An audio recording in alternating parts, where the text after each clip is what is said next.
All right, ready? Yes. Okay. So a number of people have written into my my YouTube channel, and they aren't generally familiar with poly, but they're maybe curious or want to know more about it, and they're very concerned that if they do start being poly, sleeping with multiple people, they might be more exposed to STIs and STDs. They're more likely to get some kind of sexually transmitted disease. And I'd love to talk about that a little bit more with you, Kevin. This is Kevin A. Patterson from polyrolemodels.tumblr.com, and I'm Cathy Bartoli from intimacydojo.com. And you've interviewed hundreds and hundreds of people from poly that are in poly relationships. And I know you do talk about, safer sex practices. What do you have to say to someone who's new coming in, like, I'm really curious, but I don't want to end up with an STD or an STI? All right, I'm going to go off on a tangent, but I promise I'm going to bring it back. Okay, no problem. I trust you.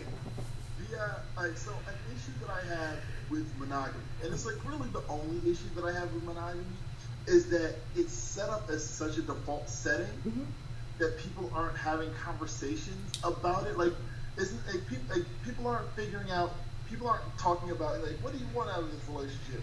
And then, like, coming to the conclusion of monogamy. It's just they go into a relationship and monogamy is expected. Yeah. And I say all that because there are so many of these conversations that we're not having, where there's so many of these default setting conversations where we'll argue all day about where are we going to eat tonight, what toppings do you want on this pizza, how are we going to raise these kids, under which religion, but we're not talking about, like, sexual health. Yeah. And that's such a thing that it's, you go into this relationship and you're not really thinking about it, you're not really talking about it.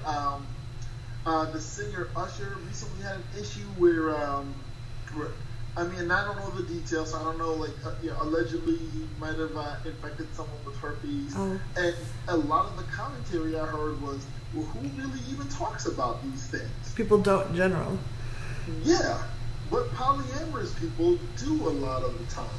And it's not because we're any better or, better or worse at these things, but because communication, honest, hard communication, really introspective, emotionally literate conversation is woven into the fabric of the relationship structure. Like, we have to have these hard conversations for our relationships to thrive. Yes. And we can't just put it on the back burner and pretend it doesn't exist and still have a functioning relationship. Yeah. Our relationships die without those conversations.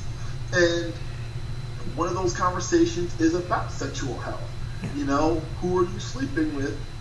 What protection are you using with those people that you're sleeping with? When were you last tested? What were you tested for? Exactly. If we're not having those conversations, our relationships fold up. Like, my polyamory is really sexual. My partners need to know that I'm having safe sex conversations with anyone that I'm sleeping with. Yeah. My partners need to know that if there's a change in status, if there's a change in exposure from one STI to another, that I'm speaking to them about that. Yeah. If I don't, like, our relationships go away. Well, I love, a lot of what we've been talking about, Reed Mahalko covers in his Safer Sex Elevator speech, and you can find that at readaboutsex.com/elevator, and it just walks you through the steps of that, which is, I think, really helpful, because a lot of people are uncomfortable talking about it, kind of having a script or being able to watch a video. He has some on his YouTube channel where you can, like, go through it and, like, honey, watch this, what do you think?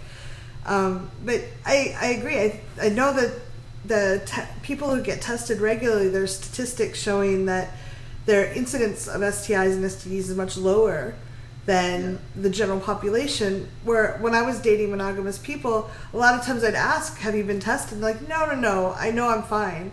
And I'm like, but you told me your wife cheated on you, your ex-wife cheated on you like 4 times. Yeah, but I'd be able to tell.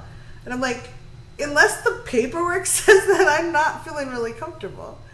Yeah, like I get tested like I think every 3 to 6 months, depending on, like, sort of like the change in partners, and that's a conversation. And if you make it like I've taken a workshop with Reed where he explained his the Safer Sex Elevator speech. Yeah.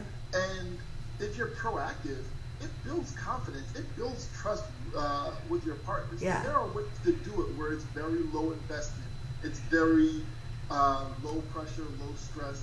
I've had conversations where it's like, I'm taking off her panties. We're having this conversation as it goes. She's telling me her situation. I'm telling her my situation, and it's still a sexy thing that we're doing. Yeah. It's still a sexy dance that we're dancing while we're having this conversation. It's not, a hard, sad conversation that's gonna end in, us being upset. It's we're building trust, we're building a relationship, and now let's go fuck. Yes. Well, you're taking the fear off the table. Like, this is now it's a known quantity rather than I better not ask because they might run away. So it's a known quantity, and then part of it is also asking, what do you like, what don't you like? So now everybody feels like they're a little bit more like a rock star because they know, like, oh, don't. He doesn't like his head rubbed, but he really loves it when someone does this to his penis. Okay, if we get there, I probably can make him feel really good. Yeah, exactly. And that's fun. Yeah, and having these conversations and getting used to having these conversations, it makes things so much easier. It sounds like in a world where you're not having these conversations and you're just sort of going with default settings, it sounds like a hassle, but it really isn't. Yeah. No, it's counterintuitive in some ways. It's not how I was brought up to expect, but it makes such a difference, and it builds a connectedness that makes it a lot more fun to sexually connect if you're going to go there. Yeah. So yeah, thanks so much for sharing about that. I appreciate it. Yeah, no doubt, absolutely. Yeah. If you have any questions, comments, please leave them below. We'd love to hear what you say.